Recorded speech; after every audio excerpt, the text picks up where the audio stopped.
Hello, my name's Sean. I'm from Fit Off Ground, and we're in the sunny Sunshine Coast today, and I'm going to show you guys some beginner tips for slackliners and how you get started on your slacklining journey.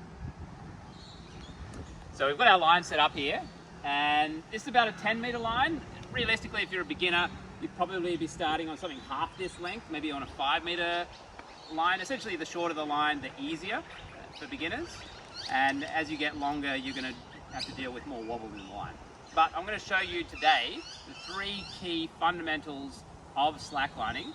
And this is really something you want to learn at the beginning so you don't develop bad habits that you have to correct later on. So let's have a quick look at what those 3 keys are.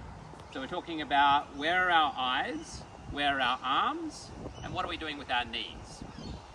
So essentially with slacklining, we know that if we're looking down and we're new to slacklining, the line is going to wobble a lot, and that's going to then affect our balance. So a better point to look at is at the end of the line. I tend to look right where the tree is anchored, right where I can see the carabiners at the end of the line. That's the perfect place where it's not going to move, so you have a good reference point for your balance. So that's where your eyes are going to be. Your arms, now if you've seen tightrope walkers, you may have seen that they use a big pole for their balance. In slacklining, we don't use that, but we do use our arms to control our center of gravity. And so your arms play a really important role. If they're down here like you're carrying suitcases, they're not going to help you at all. What you want to have them is either at horizontal in kind of a T shape, or maybe even a Y shape. That's my preference. Find your personal preference, but have your arms about here. If you can relax the wrists, even better. That will keep you more relaxed in the line. So that's what you're going to do with your arms. The last one is with your legs, your knees. And now this is something I see from maybe gymnasts or dancers, is the tendency to really want to stand up tall and have straight legs, and it looks great, but doesn't actually help you balance. On a slackline, we want to lower our center of gravity. In that sense, we want to bend our knees and even try and squeeze your knees in a little bit, and this is going to help engage your inner thighs and your glute muscles.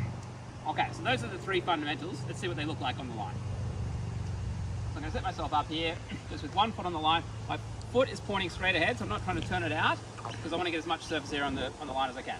So foot pointing straight ahead, arms up, my eyes are at one point, right at the end of the line. I'm going to push down, and if I've got the leg stability, I'm going to stand up here and start using my arms, with my wrists relaxed, to control my balance. Notice that my knees are bent. Ideally, if I can squeeze my knees in a little bit, that's going to really help me stabilize the line as well, and create the least movement in the line. And I can start to take my steps from there. Remember to breathe while you're on the line.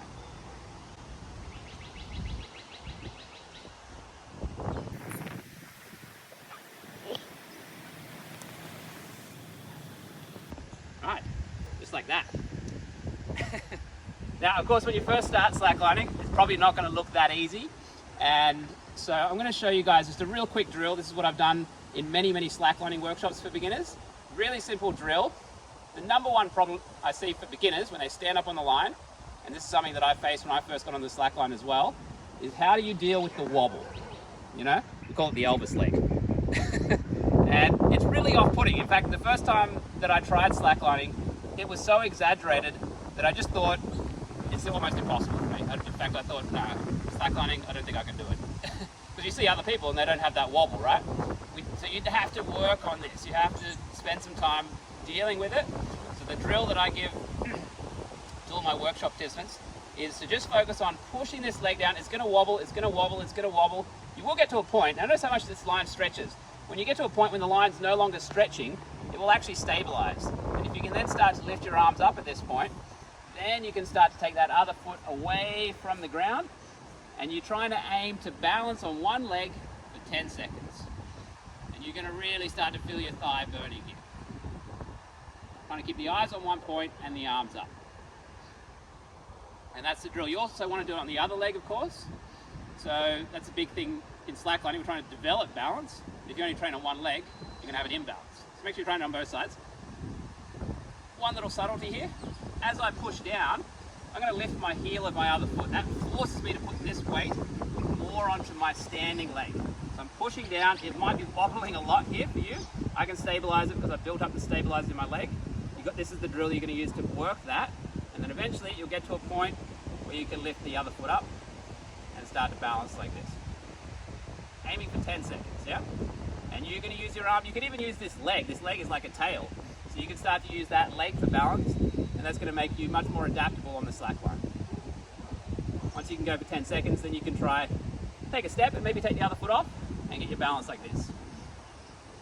So with 2 feet on the line, I've got to rely on both my arms for balance and use my core. With 1 foot on the line, it makes it a little bit easier because I can use that leg to control my balance. I can even drop my arms. There you go. So that's it for today. So try those things out. It does take a little bit of time. It does take a bit of persistence as well. But if you stick with it, you'll get really good.